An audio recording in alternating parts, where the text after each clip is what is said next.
La cruz del diablo de Gustavo Adolfo Bécquer. Que lo creas o no, me importa bien poco. Mi abuelo se lo narró a mi padre me lo ha referido a mí, y yo te lo cuento ahora, siquiera no sea más que por pasar el rato. El crepúsculo comenzaba a extender sus ligeras alas de vapor sobre las pintorescas orillas de Segre, cuando después de una fatigosa jornada llegamos a Bellver, término de nuestro viaje. Bellver es una pequeña población situada a la falda de una colina, por detrás de la cual se ven elevarse como las gradas a un colosal anfiteatro de granito las empinadas y nebulosas crestas de los Pirineos. Los blancos caseríos que la rodean, salpicados aquí y allá sobre una ondulante sábana de verdura, parecen a lo lejos un bando de palomas que han abatido su vuelo para apagar su sed en las aguas de la ribera. Una pelada roca a cuyos pies tuercen éstas su curso y sobre cuya cima se notan aún remotos vestigios de la construcción, señala la antigua línea divisoria entre el condado de Urgel y el más importante de sus feudos. A la derecha del tortuoso sendero que conduce a este punto, remontando la corriente del río y siguiendo sus curvas y frondosas márgenes, se encuentra una cruz. El asta y los brazos son de hierro, la redonda base en que se apoya de mármol, y la escalinata que a ella conduce de obscuros y mal unidos fragmentos de sillería. La destructora acción de los años que ha cubierto de orín el metal ha roto y carcomido la piedra de este monumento, entre cuyas hendiduras crecen algunas plantas trepadoras que suben enredándose hasta coronarlo, mientras una vieja y corpulenta encina le sirve de dosel. Yo había adelantado algunos minutos a mis compañeros de viaje, y deteniendo mi escuálida cabalgadura, contemplaba en silencio aquella cruz, muda y sencilla expresión de las creencias y la piedad de otros siglos. Un mundo de ideas se agolpó a mi imaginación en aquel instante, ideas ligerísimas sin forma determinada, que unían entre sí, como un invisible hilo de luz, la profunda soledad de aquellos lugares, el alto silencio de la naciente noche y la vaga melancolía de mi espíritu. Impulsado de un pensamiento religioso, espontáneo e indefinible, eché maquinalmente pie a tierra, me descubrí y comencé a buscar en el fondo de mi memoria una de aquellas oraciones que me enseñaron cuando niño, una de aquellas oraciones que cuando más tarde se escapan involuntarias de nuestros labios, parece que aligeran el pecho oprimido y semejantes a las lágrimas alivian el dolor que también toma estas formas para evaporarse. Ya había comenzado a murmurarla cuando de improviso sentí que me sacudían con violencia por los hombros. Volví la cara. Un hombre estaba al lado mío. Era uno de nuestros guías naturales del país, el cual, con una indescriptible expresión de terror pintada en el rostro, pugnaba por arrastrarme consigo y cubrir mi cabeza con el fieltro que aún tenía en mis manos. Mi primera mirada, mitad de asombro, mitad de cólera, equivalía a una interrogación enérgica aunque muda. El pobre hombre, sin cejar en su empeño de alejarme de aquel sitio, contestó a ella con estas palabras que entonces no pude comprender, pero en las que había un acento de verdad que me sobrecogió. Por la memoria de su madre, por lo más sagrado que tenga en el mundo, señorito, cúbrase usted la cabeza y aléjese más que deprisa de esta cruz. ¿Tan desesperado está usted que no bastándole la ayuda de Dios recurre a la del demonio? Yo permanecí un rato mirándole en silencio. Francamente creí que estaba loco, pero él prosiguió con igual vehemencia.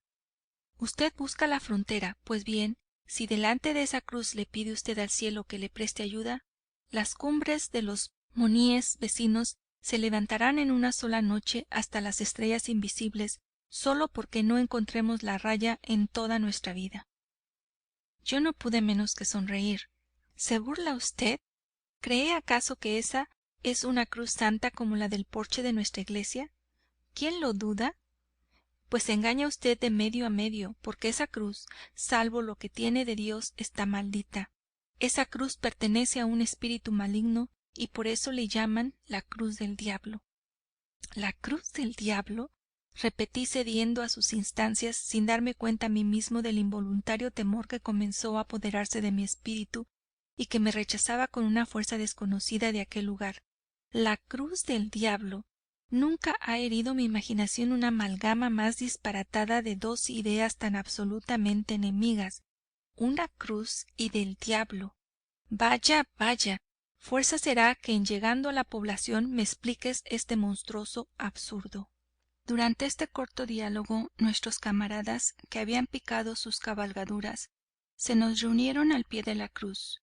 Yo les expliqué en breves palabras lo que acababa de suceder y monté nuevamente en mi rocín, y las campanas de la parroquia llamaban lentamente a la oración, cuando nos apeamos en lo más escondido y lóbrego de los paradores de Bellver. Las llamas rojas y azules se enroscaban chisporroteando a lo largo del grueso tronco de encina que ardía en el ancho hogar. Nuestras sombras, que se proyectaban temblando sobre los ennegrecidos muros, se empequeñecían o tomaban formas gigantescas, según la hoguera despedía resplandores más o menos brillantes. El vaso de Saúco, ora vacío, ora lleno, y no de agua como cangilón de noria, había dado 3 veces la vuelta en derredor del círculo que formábamos junto al fuego, y todos esperaban con impaciencia la historia de la cruz del diablo, que a guisa de postres de la frugal cena que acabábamos de consumir, se nos había prometido, cuando nuestro guía tosió por 2 veces, se echó al coleto un último trago de vino, limpióse con el revés de la mano la boca y comenzó de este modo: hace mucho tiempo, yo no sé cuánto, pero los moros ocupaban aún la mayor parte de España, se llamaban condes nuestros reyes, y las villas y aldeas pertenecían en feudo a ciertos señores que a su vez prestaban homenaje a otros más poderosos, cuando acaeció lo que voy a referir a ustedes. Concluida esta breve introducción histórica, el héroe de la fiesta guardó silencio durante algunos segundos como para coordinar sus recuerdos y prosiguió así: pues es el caso que en aquel tiempo remoto esta villa y algunas otras formaban parte del patrimonio de un noble varón cuyo castillo señorial se levantó por muchos siglos sobre la cresta de un peñasco que baña el Segre, del cual toma su nombre.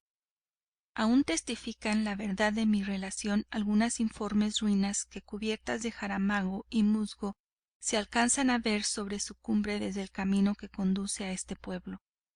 No sé si por ventura o desgracia quiso la suerte que este señor, a quien por crueldad detestaban sus vasallos y por sus malas cualidades ni el rey admitía en la corte ni sus vecinos en el hogar, se aburriese de vivir solo con su mal humor y sus ballesteros en lo alto de la roca en que sus antepasados colgaron su nido de piedra. Devanábase noche y día los sesos en busca de alguna distracción propia de su carácter, lo cual era bastante difícil, después de haberse cansado, como ya lo estaba, de mover guerra a sus vecinos, apalear a sus servidores y ahorcar a sus súbditos. En esta ocasión cuentan las crónicas que se le ocurrió, aunque sin ejemplar, una idea feliz. Sabiendo que los cristianos de otras poderosas naciones se aprestaban a partir juntos en una formidable armada a un país maravilloso para conquistar el sepulcro de nuestro Señor Jesucristo, que los moros tenían en su poder, se determinó a marchar en su seguimiento. Si realizó esta idea con objeto de purgar sus culpas, que no eran pocas, derramando su sangre en tan justa empresa, o con el de trasplantarse a punto donde sus malas mañas no se conociesen, se ignora. Pero la verdad del caso es que con gran contentamiento de grandes y chicos, de vasallos y de iguales, allegó cuanto dinero pudo, redimió a sus pueblos del señorío mediante una gruesa cantidad, y no conservando de propiedad suya más que el peñón de Segre y las 4 torres del castillo, herencia de sus padres, desapareció de la noche a la mañana. La comarca entera respiró en libertad durante algún tiempo, como si despertara de una pesadilla. Ya no colgaban de los árboles de sus sotos, embús de frutas, racimos de hombres.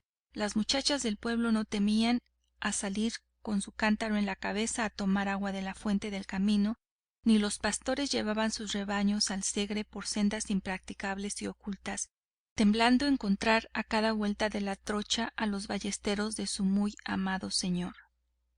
Así transcurrió el espacio de 3 años, la historia del mal caballero, que sólo por este nombre se le conocía, comenzaba a pertenecer al exclusivo dominio de las viejas, que en las eternas veladas del invierno las relataban en voz hueca y temerosa a los asombrados chicos. Las madres asustaban a los pequeñuelos incorregibles o llorones, diciéndoles que viene el señor del Segre, cuando he aquí que no sé si un día o una noche, si caído del cielo o abortado de los profundos, el temido señor apareció efectivamente y, como suele decirse, en carne y hueso en mitad de sus antiguos vasallos. Renuncio a describir el efecto de esta agradable sorpresa. Ustedes se lo podrán figurar mejor que yo pintarlo, sólo con decirles que tornaba reclamando sus vendidos derechos, que si malo se fue, peor volvió, y si pobre y sin crédito se encontraba antes de partir a la guerra, ya no podía contar con más recursos que su despreocupación, su lanza y una media docena de aventureros tan desalmados y perdidos como su jefe. Como era natural, los pueblos se resistieron a pagar tributos que a tanta costa habían redimido, pero el señor puso fuego a sus heredades, a sus alquerías y a sus mieses. Entonces apelaron a la justicia del rey, pero el señor se burló de las cartas leyes de los condes soberanos, las clavó en el póstigo de sus torres y colgó a los farsantes de una encina. Exasperados y no encontrando otra vía de salvación, por último se pusieron de acuerdo entre sí, se encomendaron a la divina providencia y tomaron las armas. Pero el señor reunió a sus secuaces, llamó en su ayuda al diablo y se encaramó a su roca y se preparó a la lucha. Esta comenzó terrible y sangrienta. Se peleaba con todas armas, en todos sitios y a todas horas, con la espada y el fuego, en la montaña y en la llanura, en el día y durante la noche. Aquello no era pelear para vivir, era vivir para pelear. Al cabo triunfó la causa de la justicia, oigan ustedes cómo. Una noche oscura, muy oscura, en que no se oía ni un rumor en la tierra, ni brillaba un solo astro en el cielo, los señores de la fortaleza, engreídos por una reciente victoria, se repartían el botín y ebrios, con el vapor de los licores en mitad de la loca y estruendosa orgía, entonaban sacrílegos cantares en loor de su infernal patrono. Como dejó dicho, nada se oía alrededor del castillo excepto el eco de las blasfemias que palpitaban, perdidas en el sombrío seno de la noche, como palpitan las almas de los condenados envueltas en los pliegues del huracán de los infiernos. Ya los descuidados centinelas habían fijado algunas veces sus ojos en la villa que reposaba silenciosa y se habían dormido sin temor a una sorpresa, apoyados en el grueso tronco de sus lanzas, cuando he aquí que algunos aldeanos, resueltos a morir y protegidos por la sombra, comenzaron a escalar el cubierto peñón del Segre, a cuya cima tocaron a punto de la medianoche. Una vez en la cima, lo que faltaba por hacer fue obra de poco tiempo.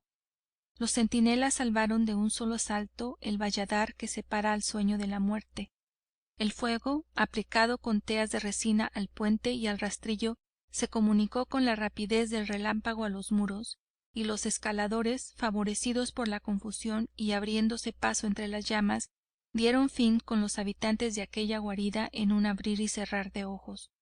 Todos perecieron. Cuando el cercano día comenzó a blanquear las altas copas de los enebros, humeaban aún los calcinados escombros de las desplomadas torres, y a través de sus anchas brechas, chispeando al herirla la luz y colgada de uno de los negros pilares de la sala del festín, era fácil divisar la armadura del temido jefe, cuyo cadáver, cubierto de sangre y polvo, yacía entre los desgarrados tapices y las calientes cenizas, confundido con los de sus oscuros compañeros. El tiempo pasó. Comenzaron los zarzales a rastrear por los desiertos patios, la hiedra a enredarse en los oscuros manchones y las campanillas azules a mecerse colgadas de las mismas almenas. Los desiguales soplos de la brisa, el graznido de las aves nocturnas y el rumor de los reptiles que se deslizaban entre las altas hierbas turbaban sólo de vez en cuando el silencio de muerte de aquel lugar maldecido. Los insepultos huesos de sus antiguos moradores blanqueaban al rayo de la luna, y aún podía verse el haz de armas del señor del Segre colgado del negro pilar de la sala del festín. Nadie osaba tocarle, pero corrían mil fábulas acerca de aquel objeto, causa incesante de las hablillas y terrores para los que le miraban llamear durante el día, herido por la luz del sol, o creían percibir en las altas horas de la noche el metálico son de sus piezas que chocaban entre sí cuando las movía el viento con un gemido prolongado y triste. A pesar de todos los cuentos que a propósito de la armadura se fraguaron y que en voz baja se repetían unos a otros los habitantes de los alrededores, no pasaban de cuentos, y el único más positivo de ellos se redujo entonces a una dosis de miedo más que regular, que cada uno de por sí, si se esforzaba en disimular lo posible, haciendo como decirse suele, de tripas corazón. Si de aquí no hubiera pasado la cosa, nada se habría perdido, pero el diablo, que a lo que parece no se encontraba satisfecho de su obra sin duda, con el permiso de Dios y a fin de hacer purgar a la comarca algunas culpas, volvió a tomar cartas en el asunto. Desde este momento las fábulas, que hasta aquella época no pasaron de un rumor vago y sin viso alguno de verosimilitud, comenzaron a tomar consistencia, a hacerse de día y en días más probables. En efecto, hacía algunas noches que todo el pueblo había podido observar un extraño fenómeno. Entre las sombras, a lo lejos, ya subiendo las retorcidas cuestas del peñón del Segre, ya vagando entre las ruinas del castillo, ya cerniéndose al parecer en los aires, se veían correr, cruzarse, esconderse y tornar a aparecer para alejarse en distintas direcciones unas luces misteriosas y fantásticas cuya procedencia nadie sabía explicar. Esto se repitió por 3 o 4 noches durante el intervalo de un mes, y los confusos aldeanos esperaban inquietos el resultado de aquellos conciliábulos, que ciertamente no se hizo aguardar mucho. Cuando 3 o 4 alquerías incendiadas, varias reses desaparecidas y los cadáveres de algunos caminantes despeñados en los precipicios pusieron en alarma todo el territorio en 10 leguas a la redonda. Ya no quedó duda alguna. Una banda de malhechores se albergaba en los subterráneos del castillo. Estos, que sólo se presentaban al principio muy de tarde en tarde y en determinados puntos del bosque que aun en el día se dilata a lo largo de la ribera, concluyeron por ocupar casi todos los desfiladeros de las montañas, emboscarse en los caminos, saquear los valles y descender como un torrente a la llanura, donde a este quiero, a este no quiero, no dejaban títere con cabeza. Los asesinatos se multiplicaban, las muchachas desaparecían y los niños eran arrancados de sus cunas a pesar de los lamentos de sus madres para servirlos en diabólicos festines en que, según la creencia general, los vasos sagrados sustraídos de las profanadas iglesias servían de copas.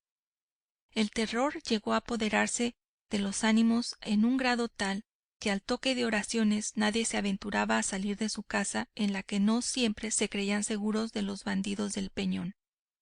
Mas ¿quiénes eran estos? ¿De dónde habían venido? ¿Cuál era el nombre de su misterioso jefe? He aquí el enigma que todos querían explicar y que nadie podía resolver hasta entonces, aunque se observase desde luego que la armadura del señor feudal había desaparecido del sitio que antes ocupara, y posteriormente varios labradores hubiesen afirmado que el capitán de aquella desalmada gavilla marchaba a su frente cubierto con una, que de no ser la misma, se le asemejaba en un todo. Cuanto queda repetido, si se le despoja de esa parte de fantasía con que el miedo abulta y completa sus creaciones favoritas, nada tiene en sí de sobrenatural y extraño.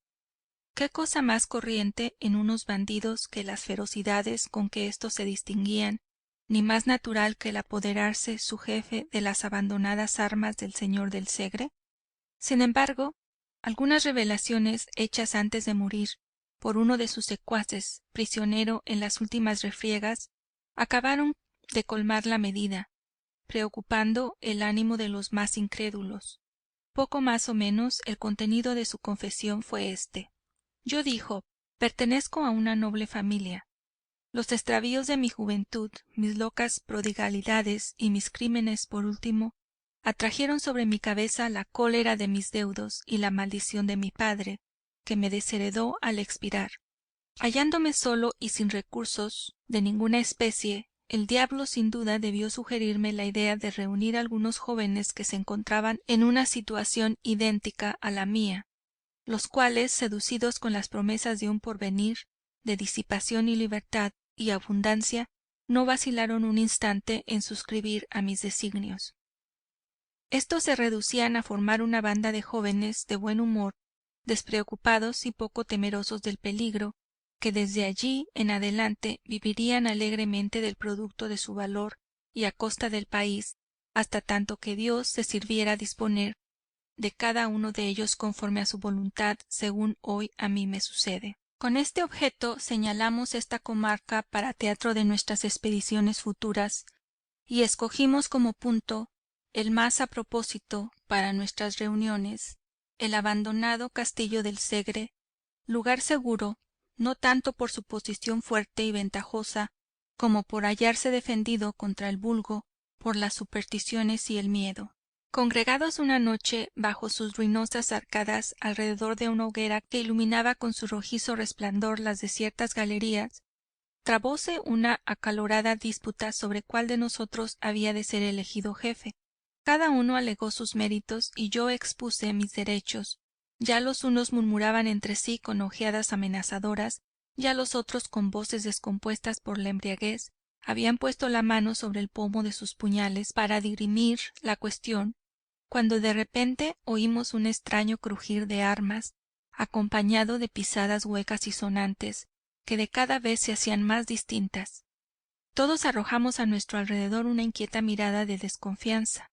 Nos pusimos de pie y desnudamos nuestros aceros, determinados a vender caras las vidas, pero no pudimos por menos de permanecer inmóviles al ver adelantarse con paso firme e igual un hombre de elevada estatura, completamente armado de la cabeza al pie y cubierto el rostro con la visera del casco, el cual, desnudando su montante, que dos hombres podrían apenas manejar, y poniéndole sobre uno de los carcomidos fragmentos de las rotas arcadas, exclamó con una voz hueca y profunda, semejante al rumor de una caída de aguas subterráneas: si alguno de vosotros se atreve a ser el primero mientras yo habite en el castillo del Segre, que tome esa espada, signo del poder.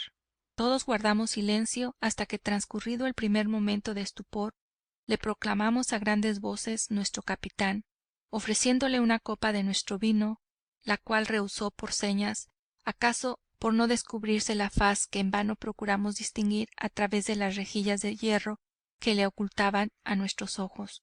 No obstante, aquella noche pronunciamos el más formidable de los juramentos, y a la siguiente dieron principio nuestras nocturnas correrías. En ellas nuestro misterioso jefe marchaba siempre delante de todos.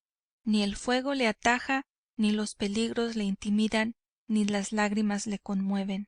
Nunca despliega sus labios, pero cuando la sangre humea en nuestras manos, como cuando los templos se derrumban calcinados por las llamas, cuando las mujeres huyen espantadas entre las ruinas y los niños arrojan gritos de dolor y los ancianos perecen a nuestros golpes, contesta con una carcajada de feroz alegría a los gemidos, a las imprecaciones y a los lamentos. Jamás se desnuda de sus armas, ni abate la visera de su casco después de la victoria, ni participa del festín, ni se entrega al sueño. Las espadas que le hieren se hunden entre las piezas de su armadura, y ni le causan la muerte ni se retiran teñidas de sangre. El fuego enrojece su espaldar y su cota, y aún prosigue impávido entre las llamas, buscando nuevas víctimas. Desprecia el oro, aborrece la hermosura y no le inquieta la ambición. Entre nosotros unos le creen un extravagante, otros un noble arruinado que por un resto de pudor se tapa la cara, y no falta quien se encuentra convencido de que es el mismo diablo en persona. El autor de estas revelaciones murió con la sonrisa de la mofa en los labios y sin arrepentirse de sus culpas. Varios de sus iguales le siguieron en diversas épocas al suplicio, pero el temible jefe, a quien continuamente se unían nuevos prosélitos, no cesaba en sus desastrosas empresas. Los infelices habitantes de la comarca, cada vez más aburridos y desesperados, no acertaban ya con la determinación que debería tomarse para concluir de un todo con aquel orden de cosas cada día más insoportable y triste. Inmediato a la villa y oculto en el fondo de un espeso bosque, vivía a esta sazón, en una pequeña ermita dedicada a San Bartolomé, un santo hombre de costumbres piadosas y ejemplares, a quien el pueblo tuvo siempre en olor de santidad, merced a sus saludables consejos y acertadas predicciones. Este venerable ermitaño, a cuya prudencia y proverbial sabiduría encomendaron los vecinos de Bellver la resolución de este difícil problema, después de implorar la misericordia divina por medio de su santo patrono, que, como ustedes no ignoran, conoce al diablo muy de cerca, y en más de una ocasión le ha atado bien corto. Les aconsejó que se emboscasen durante la noche al pie del pedregoso camino que sube serpenteando por la roca en cuya cima se encontraba el castillo, encargándoles al mismo tiempo que ya ahí no hiciesen uso de otras armas para prenderlo que de una maravillosa oración que les hizo aprender de memoria y con la cual aseguraban las crónicas que San Bartolomé había hecho al diablo su prisionero. Púsose en la planta el proyecto y su resultado excedió a cuantas esperanzas se habían concebido, pues aún no iluminaba el sol del otro día la torre de Bellver, cuando sus habitantes, reunidos en grupos en la plaza mayor, se contaban unos a otros con aire de misterio cómo aquella noche, fuertemente atado de pies y manos y a lomos de una poderosa mula, había entrado en la población el famoso capitán de los bandidos del Segre. ¿De qué arte se valieron los acometedores de esta empresa para llevarla al término? Ni nadie se lo acertaba a explicar, ni ellos mismos podían decirlo, pero el hecho era que, gracias a la oración del santo o al valor de sus devotos, la cosa había sucedido tal como se refería. Apenas la novedad comenzó a extenderse de boca en boca y de casa en casa, la multitud se lanzó a las calles con ruidosa algazara y corrió a reunirse a las puertas de la prisión. La campana de la parroquia llamó a consejo y los vecinos más respetables se juntaron en capítulo y todos aguardaban ansiosos la hora en que el reo había de comparecer ante sus improvisados jueces. Estos, que se encontraban autorizados por los condes de Urgel para administrarse por sí mismos pronta y severa justicia sobre aquellos malhechores, deliberaron un momento, pasado el cual mandaron comparecer al delincuente a fin de notificarle su sentencia. Como dejo dicho, así en la plaza mayor como en las calles por donde el prisionero debía atravesar para dirigirse al punto en que sus jueces se encontraban, la impaciente multitud hervía como un apiñado enjambre de abejas, especialmente en la puerta de la cárcel. La conmoción popular tomaba cada vez mayores proporciones y ya los animados diálogos, los sordos murmullos y los amenazadores gritos comenzaban a poner en cuidado a sus guardas, cuando afortunadamente llegó la orden de sacar al reo. Al aparecer éste, bajo el macizo arco de la portada de su prisión, completamente vestido de todas armas y cubierto el rostro con la visera, un sordo y prolongado murmullo de admiración y de sorpresa se elevó entre las compactas masas del pueblo, que se abrían con dificultad para dejarle paso. Todos habían reconocido en aquella armadura la del señor del Segre, aquella armadura objeto de las más sombrías tradiciones, mientras se le veía suspendida de los arruinados muros de la fortaleza maldita. Las armas eran aquellas, no cabía duda. Todos habían visto flotar el negro penacho de su cimera en los combates que un tiempo trabaran contra su señor. Todos le habían visto agitarse al soplo de la brisa del crepúsculo, a par de la hierba del calcinado pilar en que se quedaron colgadas a la muerte de su dueño. Mas ¿quién podría ser el desconocido personaje que entonces las llevaba? Pronto iba a saberse, al menos así se creía. Los sucesos dirán cómo esta esperanza quedó frustrada a la manera de otras muchas, y por qué de este solemne acto de justicia, del que debía aguardarse en completo esclarecimiento de la verdad, resultarán nuevas y más inexplicables confusiones. El misterioso bandido penetró al fin en la sala del consejo, y un silencio profundo sucedió a los rumores que se elevaban de entre los circunstantes al oír resonar bajo las altas bóvedas de aquel recinto el metálico son de sus acicates de oro. Uno de los que componían el tribunal, con voz lenta e insegura, le preguntó su nombre, y todos prestaron el oído con ansiedad para no perder una sola palabra de su respuesta. Pero el guerrero se limitó a encoger sus hombros ligeramente, con un aire de desprecio e insulto que no pudo menos que irritar a sus jueces, los que se miraron entre sí sorprendidos. 3 veces volvió a repetirle la pregunta, y otras tantas obtuvo semejante o parecida contestación. Que se levante la visera, que se descubra, que se descubra, comenzaron a gritar los vecinos de la villa presentes al acto. Que se descubra, veremos si se atreve entonces a insultarnos con su desdén, como ahora lo hace protegido por el incógnito. Descubríos, repitió el mismo que anteriormente le dirigiera la palabra. El guerrero permaneció impasible. Os lo mando en el nombre de nuestra autoridad. La misma contestación. En el de los condes soberanos. Ni por esas. La indignación llegó a su colmo hasta el punto que uno de sus guardas, lanzándose sobre el reo, cuya pertinencia en callar bastaría para apurar la paciencia de un santo, le abrió violentamente la visera. Un grito general de sorpresa se escapó del auditorio, que permaneció por un instante herido de un inconcebible estupor. La cosa no era para menos. El casco, cuya férrea víscera se veía en parte levantada hasta la frente, en parte caída sobre la brillante gola de acero, estaba vacío, completamente vacío. Cuando pasado ya el primer momento de terror quisieron tocarle, la armadura se estremeció ligeramente y, descomponiéndose en piezas, cayó al suelo con un ruido sordo y extraño. La mayor parte de los espectadores, a la vista del nuevo prodigio, abandonaron tumultuosamente la habitación y salieron despavoridos a la plaza. La nueva se divulgó con la rapidez del pensamiento entre la multitud, que aguardaba impaciente el resultado del juicio, y fue tal la alarma, la revuelta y la vocería, que ya a nadie cupo duda sobre lo que de pública voz se aseguraba, esto es, que el diablo, a la muerte del señor del Segre, había heredado los feudos de Bellver. Al fin se apaciguó el tumulto y decidióse volver a un calabozo la maravillosa armadura. Ya en él despacháronse 4 emisarios que en representación de la atribulada villa hiciesen presente el caso al conde de Urgel y al arzobispo, los que no tardaron muchos días en tomar con la resolución de estos personajes.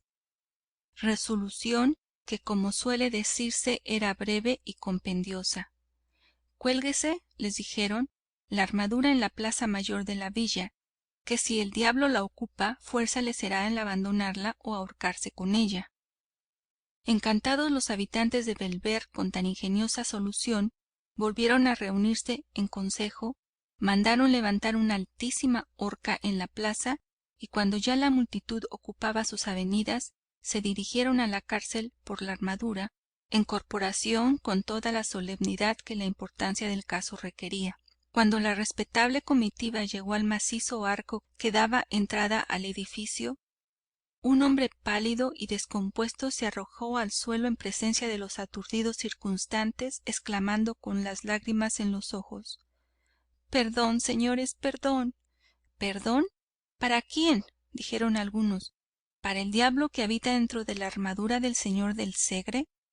«Para mí», prosiguió con voz trémula el infeliz, en quien todos reconocieron al alcaide de las prisiones, «para mí, porque las armas han desaparecido». Al oír estas palabras, el asombro se pintó en el rostro de cuantos se encontraban en el pórtico, que mudos e inmóviles hubieran permanecido en la posición en que se encontraban, Dios sabe hasta cuándo, si la siguiente relación del aterrado guardián no les hubiera hecho agruparse en su alrededor para escuchar con avidez.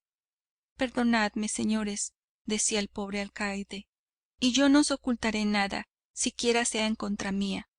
Todos guardaron silencio y él prosiguió así: Yo no acertaré nunca a dar la razón, pero es el caso que la historia de las armas vacías me pareció siempre una fábula tejida en favor de algún noble personaje a quien tal vez altas razones de conveniencia pública no permitían ni descubrir ni castigar. En esta creencia estuve siempre, creencia en que no podía menos de confirmarme la inmovilidad en que se encontraban desde que por segunda vez la tornaron a la cárcel traídas del consejo. En vano una noche y otra, deseando sorprender su misterio, si misterio en ellas había, me levantaba poco a poco y aplicaba el oído a los intersticios de la ferrada puerta de su calabozo. Ni un rumor se percibía. En vano procuré observarlas a través de un pequeño agujero producido en el muro.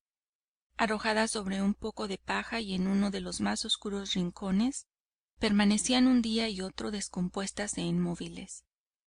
Una noche, por último, aguijoneado por la curiosidad y deseando convencerme por mí mismo de que aquel objeto de terror nada tenía de misterioso, encendí una linterna, bajé a las prisiones, levanté sus dobles aldabas y no cuidando siquiera, tanta era mi fe en que todo no pasaba de un cuento, de cerrar las puertas tras de mí.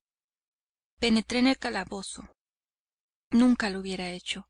Apenas anduve algunos pasos, la luz de mi linterna se apagó por sí sola, y mis dientes comenzaron a chocar, y mis cabellos a erizarse, turbando el profundo silencio que me rodeaba. Había oído como un ruido de hierros que se removían y chocaban al unirse entre las sombras. Mi primer movimiento fue arrojarme a la puerta para cerrar el paso, pero al asir sus hojas sentí sobre mis hombros una mano formidable cubierta con un guantelete, y después de sacudirme con violencia me derribó sobre el dintel. Allí permanecí hasta la mañana siguiente, que me encontraron mis servidores, falto de sentido y recordando sólo que después de mi caída había creído percibir confusamente como unas pisadas sonoras, al compás de las cuales resonaba un rumor de espuelas, que poco a poco se fue alejando hasta perderse. Cuando concluyó el alcaide, reinó un silencio profundo al que siguió luego un infernal concierto de lamentaciones, gritos y amenazas. Trabajo costó a los más pacíficos el contener al pueblo, que furioso con la novedad pedía a grandes voces la muerte del curioso autor de su nueva desgracia. Al cabo logróse apaciguar el tumulto y comenzaron a disponerse a una nueva persecución.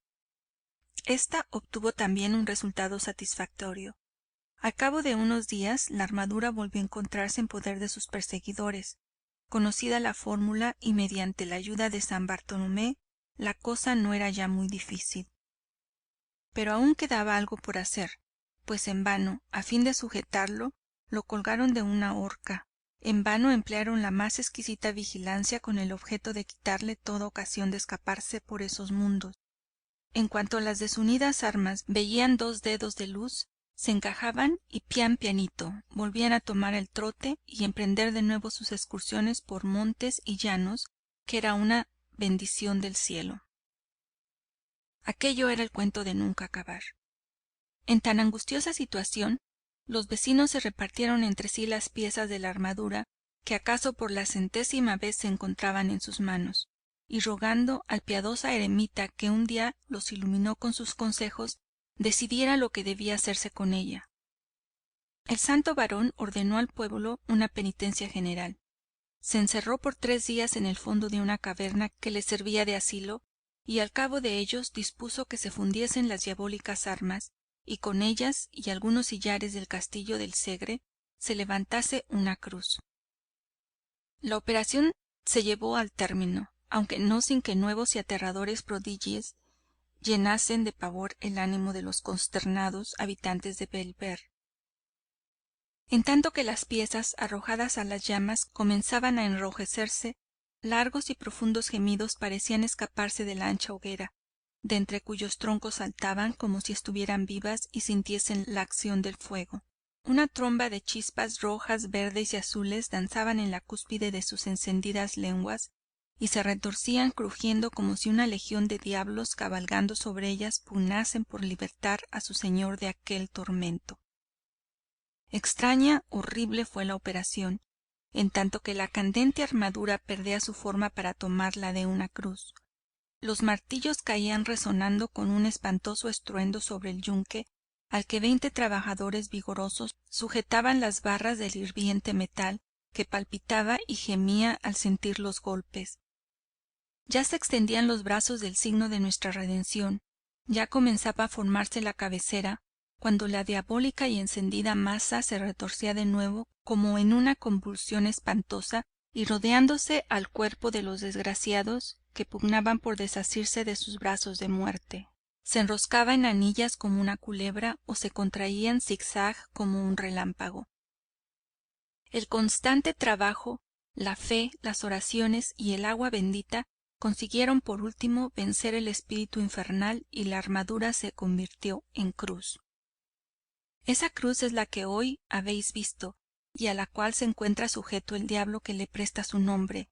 Ante ella ni las jóvenes colocan en el mes de mayo ramilletes de lirios, ni los pastores se descubren al pasar, ni los ancianos se arrodillan, bastando apenas las severas amonestaciones del clero para que los muchachos no la apedreen.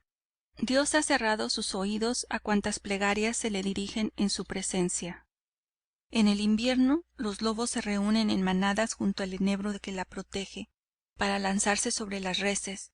Los bandidos esperan a su sombra a los caminantes que entierran a su pie después de que los asesinan, y cuando la tempestad se desata, los rayos tuercen su camino para liarse, silbando, al asta de esa cruz y romper los sillares de su pedestal.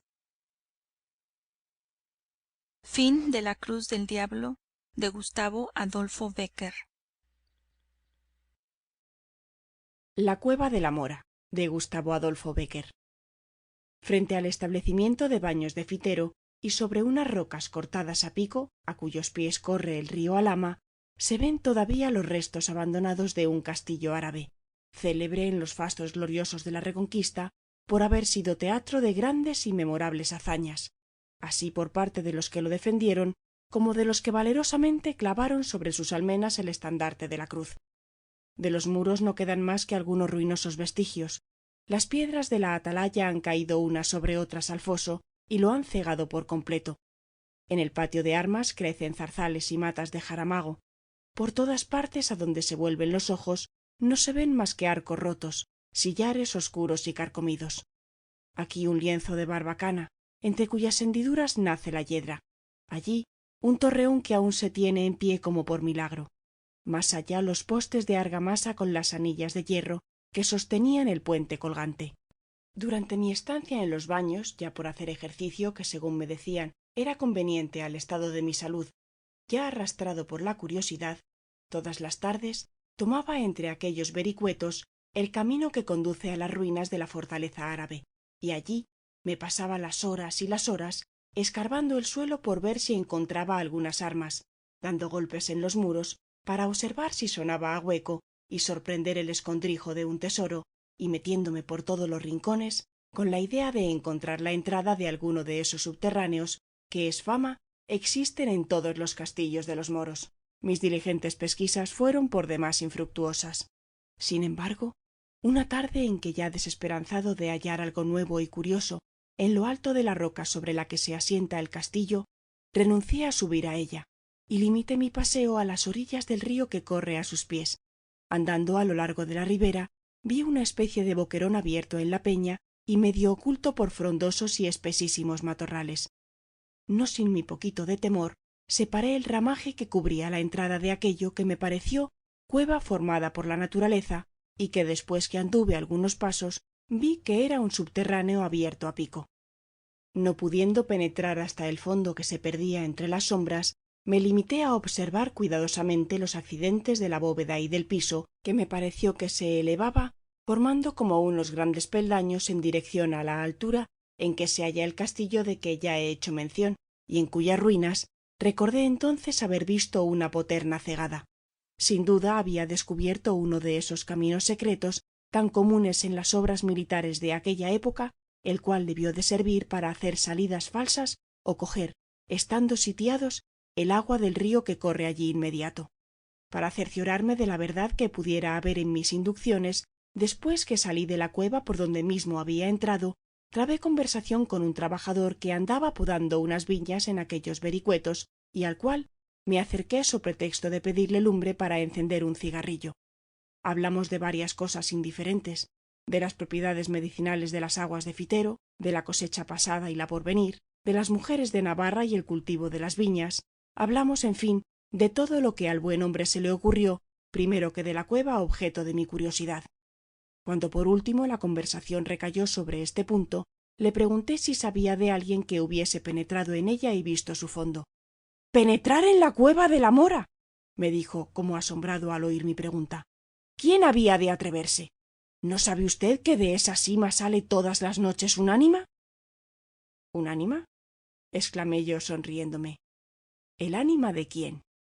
—El ánima de la hija de un alcaide moro que anda todavía penando por estos lugares, y se la ve, todas las noches, salir vestida de blanco de esa cueva y llena en el río una jarrica de agua. Por explicación de aquel buen hombre, vine en conocimiento de que acerca del castillo árabe y del subterráneo que yo suponía en comunicación con él, había alguna historieta, y como yo soy muy amigo de oír todas estas tradiciones, especialmente de labios de la gente del pueblo, les supliqué me la refiriese, lo cual hizo poco más o menos en los mismos términos que yo a mi vez se la voy a referir a mis lectores. Cuando el castillo, del que ahora sólo restan algunas informes ruinas, se tenía aún por los reyes moros y sus torres, de las que no ha quedado piedra sobre piedra, dominaban desde lo alto de la roca en que tienen asiento todo aquel fertilísimo valle que fecunda el río Alhama, tuvo lugar junto a la villa de Fitero una reñida batalla, en la cual cayó herido y prisionero de los árabes un famoso caballero cristiano, tan digno de renombre por su piedad como por su valentía. Conducido a la fortaleza y cargado de hierros por sus enemigos, estuvo algunos días en el fondo de un calabozo, luchando entre la vida y la muerte, hasta que curado casi milagrosamente de sus heridas, sus deudos le rescataron a fuerza de oro. Volvió el cautivo a su hogar, volvió a estrechar entre sus brazos a los que le dieron el ser. Sus hermanos de armas y sus hombres de guerra se alborozaron al verle, creyendo llegada la hora de emprender nuevos combates, pero el alma del caballero se había llenado de una profunda melancolía, y ni el cariño paterno ni los esfuerzos de la amistad eran parte a disipar su extraña melancolía. Durante su cautiverio logró ver a la hija del alcaide moro, de cuya hermosura tenía noticias por la fama antes de conocerla, pero que cuando la hubo conocido la encontró tan superior a la idea que de ella se había formado, que no pudo resistir a la seducción de sus encantos y se enamoró perdidamente de un objeto para él imposible. Meses y meses pasó el caballero forjando los proyectos más atrevidos y absurdos. Ora imaginaba un medio de romper las barreras que lo separaban de aquella mujer, ora hacía los mayores esfuerzos por olvidarla, y ya se decidía por una cosa, ya se mostraba partidario de otra absolutamente opuesta, hasta que al fin un día reunió a sus hermanos y compañeros de armas, hizo llamar a sus hombres de guerra, y después de hacer con el mayor sigilo todos los aprestos necesarios, cayó de improviso sobre la fortaleza que guardaba a la hermosura objeto de su insensato amor. Al partir a esta expedición, todos creyeron que sólo movía a su caudillo el afán de vengarse de cuanto le habían hecho sufrir, arrojándole en el fondo de sus calabozos. Pero después de tomada la fortaleza, no se ocultó a ninguno la verdadera causa de aquella arrojada empresa, en que tantos buenos cristianos habían perecido para contribuir al logro de una pasión indigna. El caballero, embriagado en el amor que al fin logró encender en el pecho de la hermosísima mora, no hacía caso de los consejos de sus amigos, ni paraba mientes en las murmuraciones y las quejas de sus soldados. Unos y otros clamaban por salir cuanto antes de aquellos muros, sobre los cuales era natural que habían de caer nuevamente los árabes, repuestos del pánico de la sorpresa. Y en efecto sucedió así. El alcaide allegó de los lugares comarcanos, y una mañana el vigía, que estaba puesto en la atalaya de la torre, bajó a anunciar a los enamorados amantes que por toda la sierra que desde aquella roca se descubre se veía bajar tal nublado de guerreros que bien podía asegurarse que iba a caer sobre el castillo la morisma entera. La hija del alcaide se quedó al oírlo pálida como la muerte. El caballero pidió sus armas a grandes voces y todo se puso en movimiento en la fortaleza. Los soldados salieron en tumulto de sus cuadras, los jefes comenzaron a dar órdenes, se bajaron los rastrillos, se levantó el puente colgante y se coronaron de ballesteros las almenas. Algunas horas después comenzó el asalto. El castillo podía llamarse con razón inexpugnable. Sólo por sorpresa, como se apoderaron de él los cristianos, era posible rendirlo. Resistieron pues sus defensores 1, 2 y hasta 10 embestidas. Los moros se limitaron, viendo la inutilidad de sus esfuerzos, a cercarlo estrechamente para hacer capitular a sus defensores por hambre. El hambre comenzó, en efecto, a hacer estragos horrorosos entre los cristianos, pero sabiendo que una vez rendido el castillo, el precio de la vida de sus defensores era la cabeza de su jefe, ninguno quiso hacerle traición, y los mismos que habían reprobado su conducta juraron perecer en su defensa. Los moros impacientes resolvieron dar un nuevo asalto al mediar la noche. La embestida fue rabiosa, la defensa desesperada y el choque horrible. Durante la pelea, el alcaide, partida la frente de un hachazo, cayó al foso desde lo alto del muro, al que había logrado subir con la ayuda de una escala, al mismo tiempo que el caballero recibía un golpe mortal en la brecha de la barbacana, en donde unos y otros combatían cuerpo a cuerpo entre las sombras. Los cristianos comenzaron a cejar y a replegarse. En este punto, la mora se inclinó sobre su amante, que yacía en el suelo moribundo, y tomándolo en sus brazos con unas fuerzas que hacían mayores la desesperación y la idea del peligro, lo arrastró hasta el patio de armas. Allí tocó un resorte, se levantó una piedra como movida de un impulso natural, y por la boca que dejó ver al levantarse, desapareció con su preciosa carga, y comenzó a descender hasta llegar al fondo del subterráneo. Cuando el caballero volvió en sí, tendió a su alrededor una mirada llena de extravío y dijo: «Tengo sed, me muero, me abraso». Y en su delirio precursor de la muerte, de sus labios secos, al pasar por los cuales silbaba la respiración, sólo se oían salir estas palabras angustiosas: «Tengo sed, me abraso, agua, agua». La mora sabía que aquel subterráneo tenía una salida al valle por donde corre el río.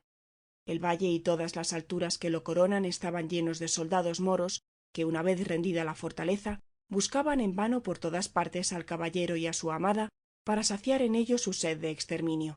Sin embargo, no vaciló un instante, y tomando el casco del moribundo, se deslizó como una sombra entre los matorrales que cubrían la boca de la cueva y bajó a la orilla del río. Ya había tomado el agua, ya iba a incorporarse para volver de nuevo al lado de su amante, cuando silbó una saeta y exhaló un grito. 2 guerreros moros que velaban alrededor de la fortaleza habían disparado sus arcos en la dirección en que oyeron moverse las ramas. La mora, herida de muerte, logró sin embargo arrastrarse a la entrada del subterráneo y penetrar hasta el fondo donde se encontraba el caballero. Éste, al verla cubierta de sangre y próxima a morir, volvió en su razón y, conociendo la enormidad del pecado que tan duramente expiaban, volvió sus ojos al cielo, tomó el agua que su amante le ofrecía y, sin acercársela a los labios, preguntó a la mora: «¿Quieres ser cristiana? ¿Quieres morir en mi religión y, si me salvo, salvarte conmigo?». La mora, que había caído al suelo desvanecida con la falta de sangre, hizo un movimiento imperceptible con la cabeza, sobre la cual derramó el caballero el agua bautismal, invocando el nombre del Todopoderoso.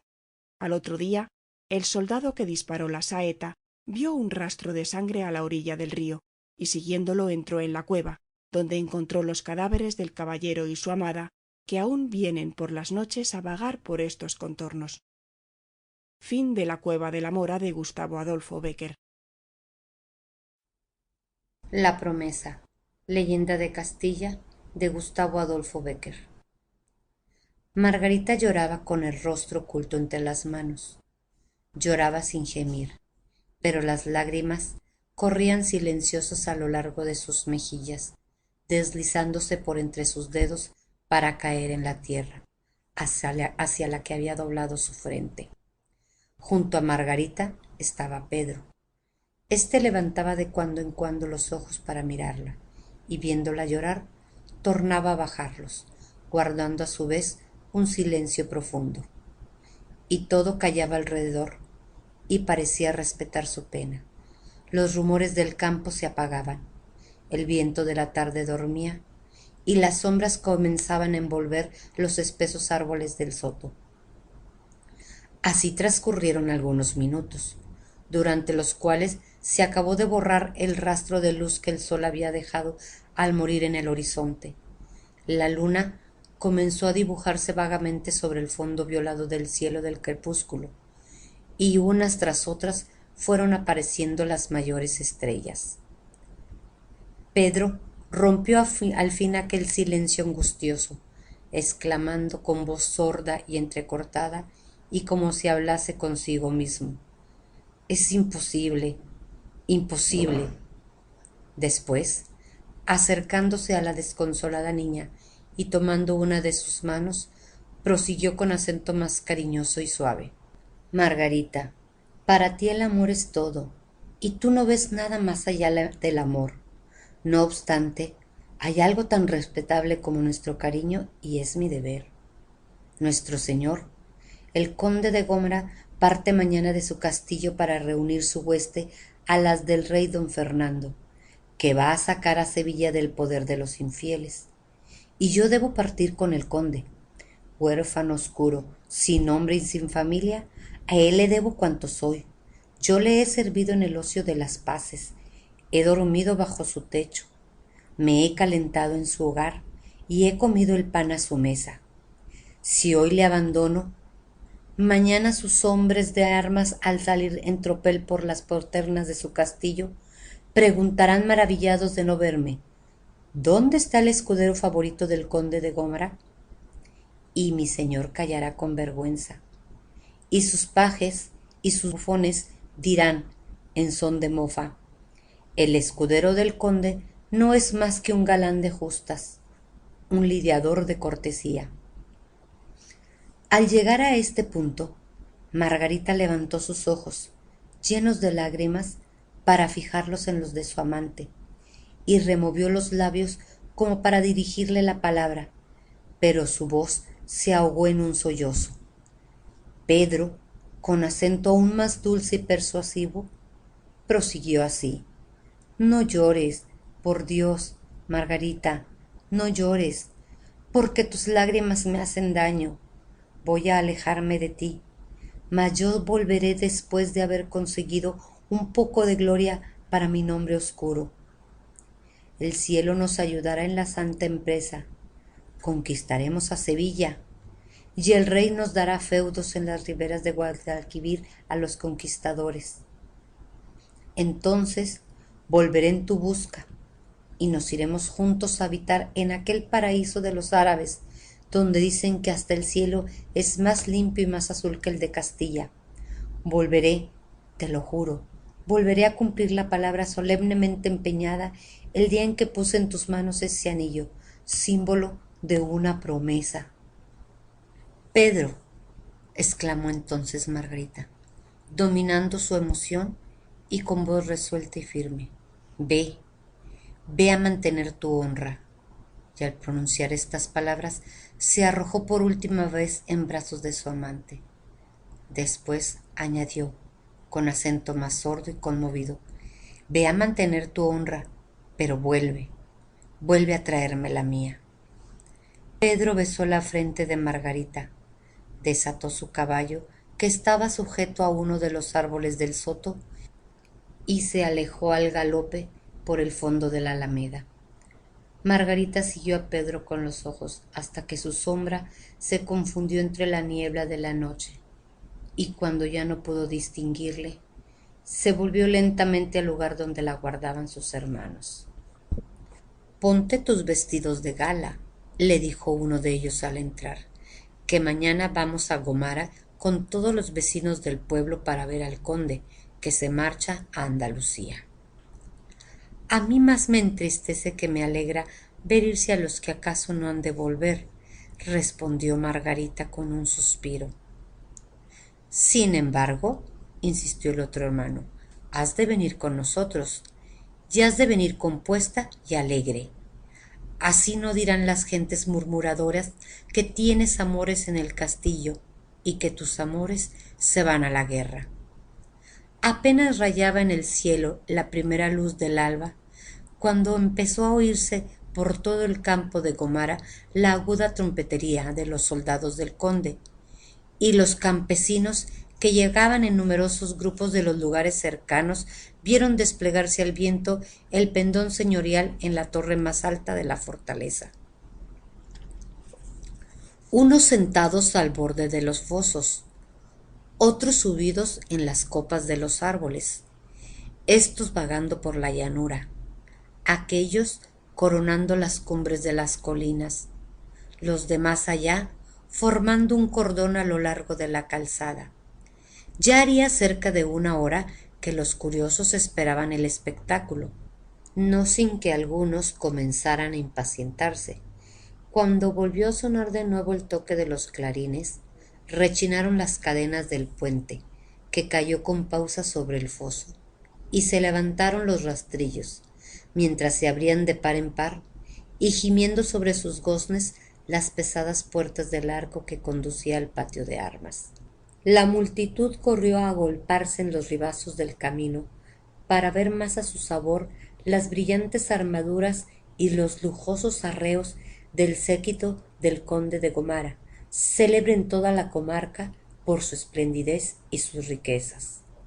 Rompieron la marcha los faraútes, que, deteniéndose de trecho en trecho, pregonaban en alta voz y a son de caja las cédulas del rey, llamando a sus feudatarios a la guerra de moros y requiriendo a las villas y lugares libres para que diesen paso y ayuda a sus huestes. A los faraútes siguieron los heraldos de corte, ufanos con sus casullas de seda, sus escudos bordados de oro y colores, y sus birretes guarnecidos de plumas vistosas.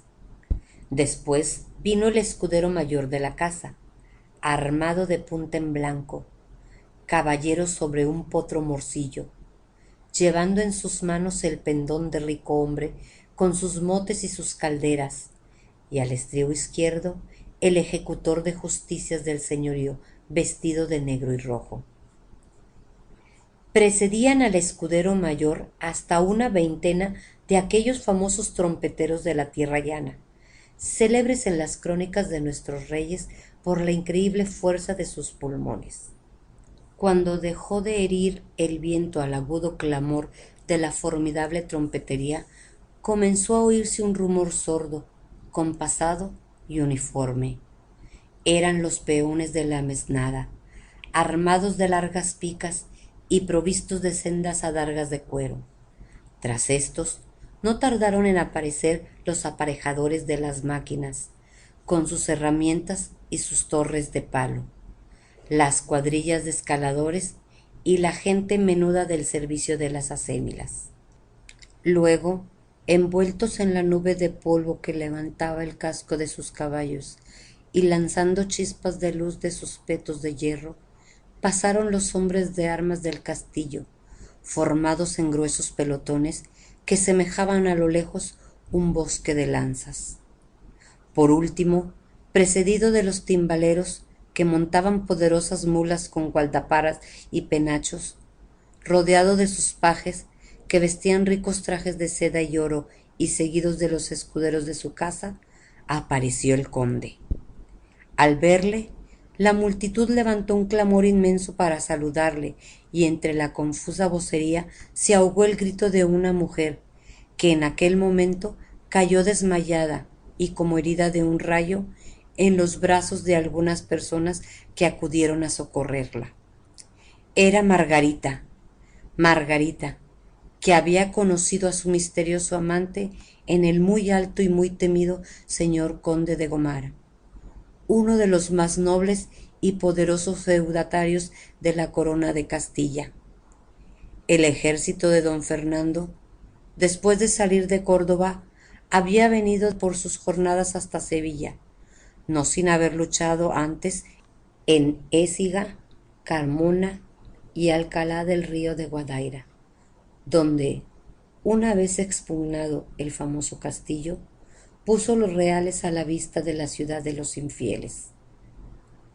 El conde de Gomara estaba en la tienda sentado en un escaño de alerce, inmóvil, pálido, terrible. las manos cruzadas sobre la empuñadura del montante y los ojos fijos en el espacio, con esa vaguedad del que parece mirar un objeto y, sin embargo, no ve nada de cuanto hay a su alrededor.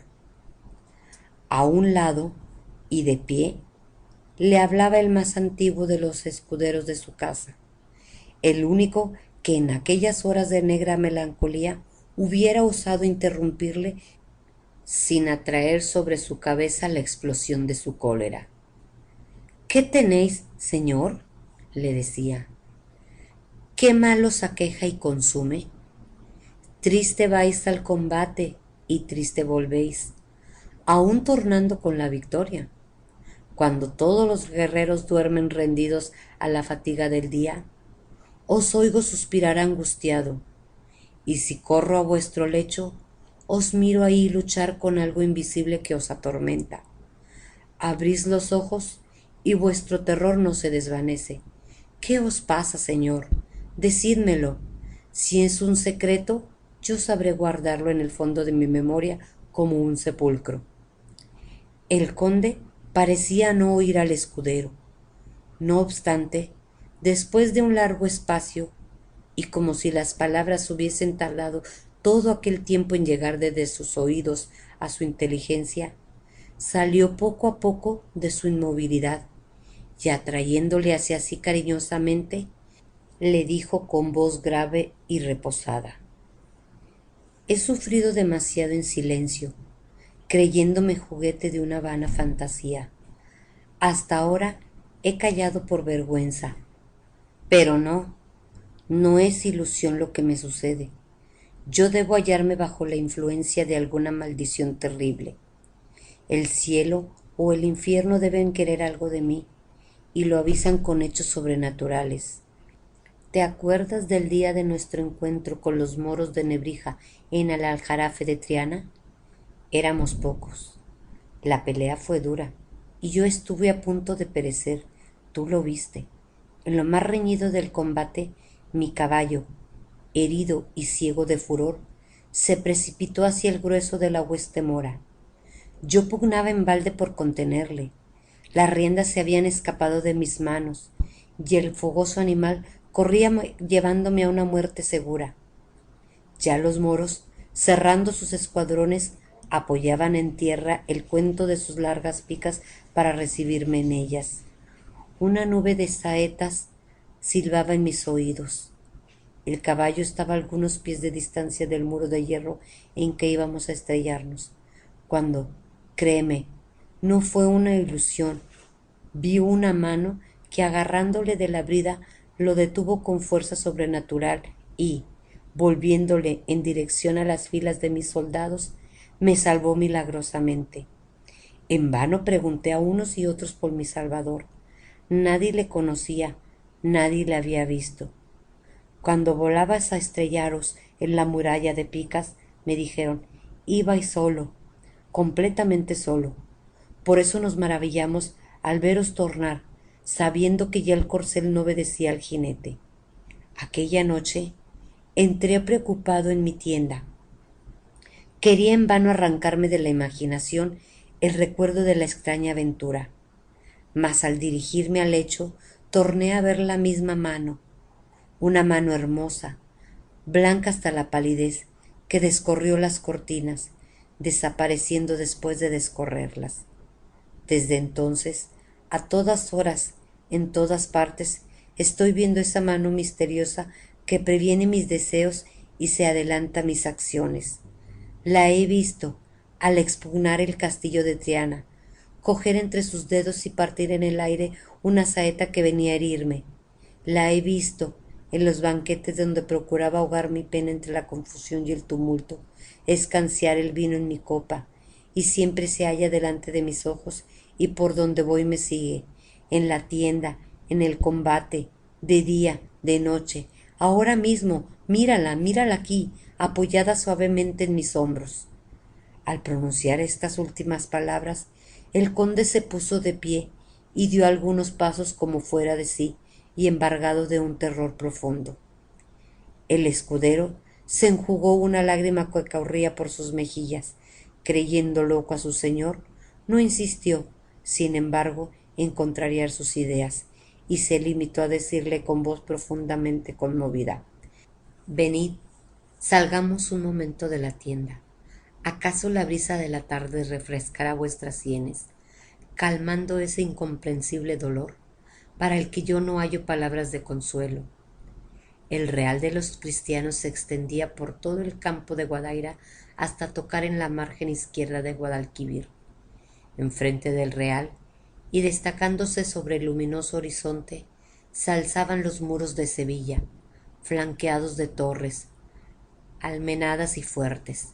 Por encima de la corona de almenas rebosaba la verdura de los 1000 jardines de la morisca ciudad, y entre las oscuras manchas del follaje lucían los miradores blancos como la nieve, los minaretes de las mezquitas y la gigantesca atalaya, sobre cuyo aéreo pretil lanzaban chispas de luz, heridas por el sol, las 4 grandes bolas de oro que desde el campo de los cristianos parecían 4 llamas.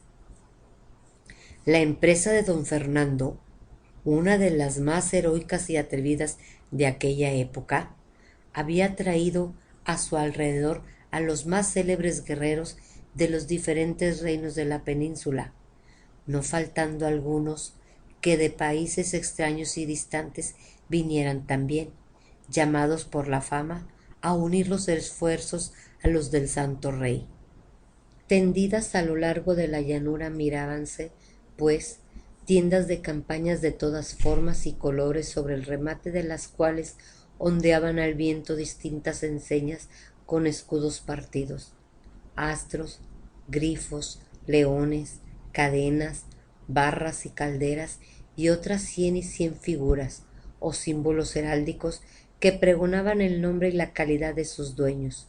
Por entre las calles de aquella improvisada ciudad circulaban en todas direcciones multitud de soldados que, hablando dialectos diferentes y vestido cada cual al uso de su país y cada cual armado a su guisa, formaban un extraño y pintoresco contraste.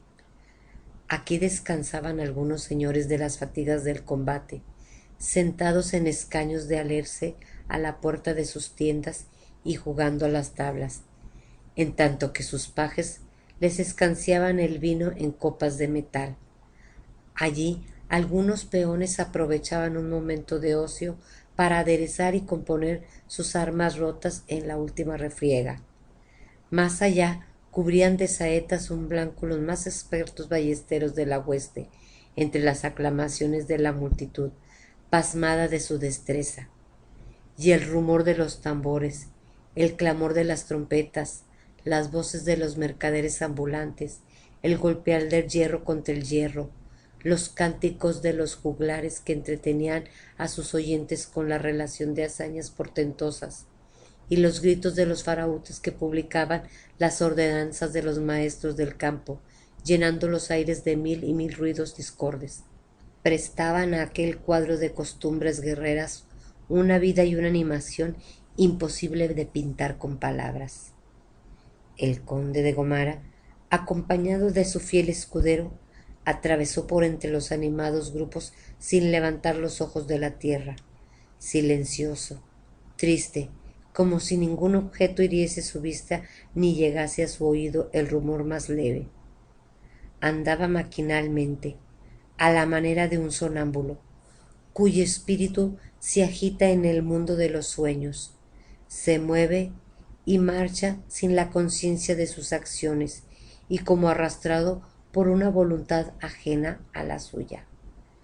Próximo a la tienda del rey y en medio de un gran corro de soldados, pajecillos y gente menuda que le escuchaban con la boca abierta, apresurándose a comprarle alguna de las baratijas que anunciaba a voces y con hiperbólicos encomios, había un extraño personaje, mitad romero, mitad juglar, que, ora recitando una especie de letanía en latín bárbaro, ora diciendo una bufonada o una chocarrería, mezclada en su interminable relación, chistes capaces de poner colorado a un ballestero con oraciones devotas.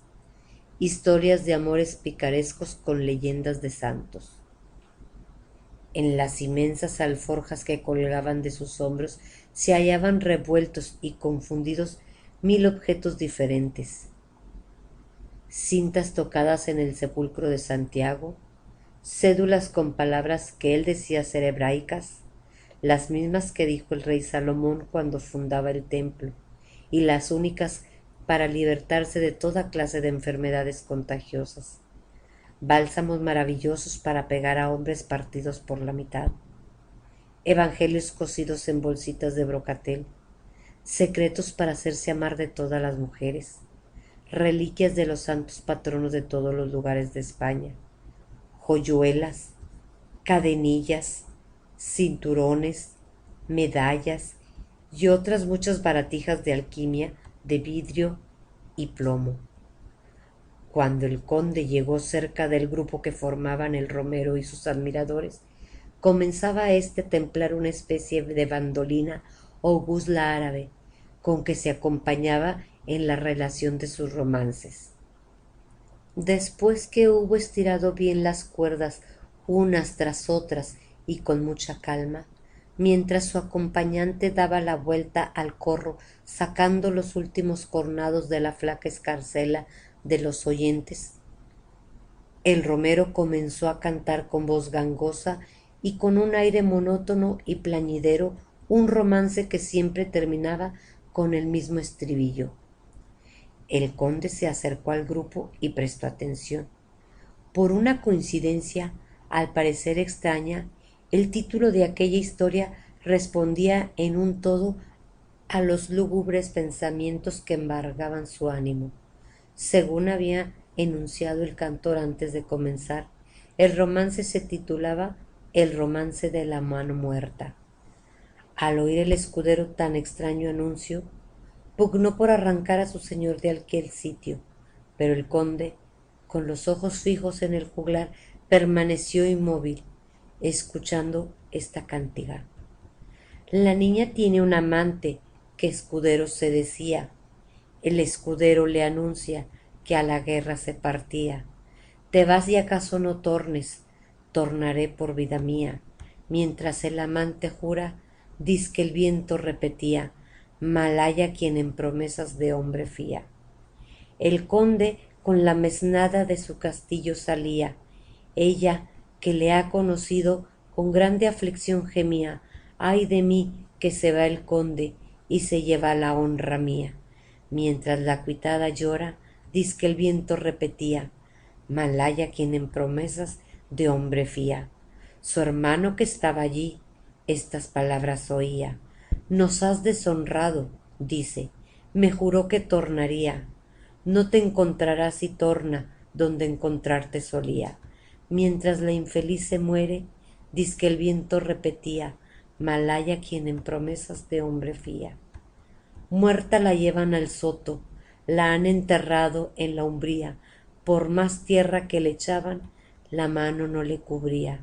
La mano de donde un anillo que le dio el conde tenía.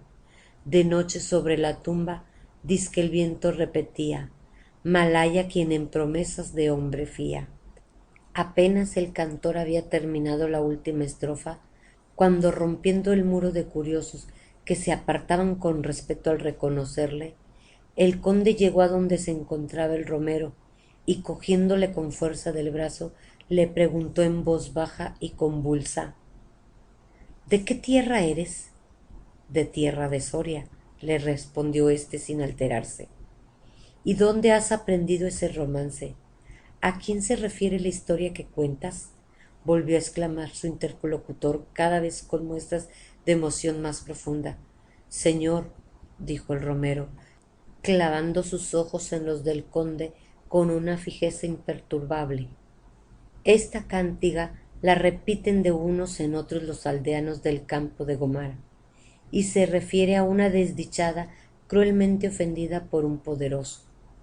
Altos juicios de Dios han permitido que al enterrarla quedase siempre fuera de la sepultura la mano en que su amante le puso un anillo al hacerle una promesa. Vos sabréis quizá a quién toca cumplirla. ven un lugarejo miserable y que se encuentra a un lado del camino que conduce a Gomara. He visto no hace mucho el sitio en donde se asegura tuvo lugar la extraña ceremonia del casamiento del conde. Después que éste, arrodillado sobre la humilde fosa, estrechó en la suya la mano de Margarita, y un sacerdote autorizado por el Papa bendijo la lúgubre unión, es fama que cesó el prodigio, y la mano muerta se hundió para siempre. Al pie de unos árboles añosos y corpulentos hay un pedacito de prado que al llegar la primavera se cubre espontáneamente de flores. La gente del país dice que allí está enterrada Margarita. Fin de la promesa. Leyenda de Castilla de Gustavo Adolfo Bécquer.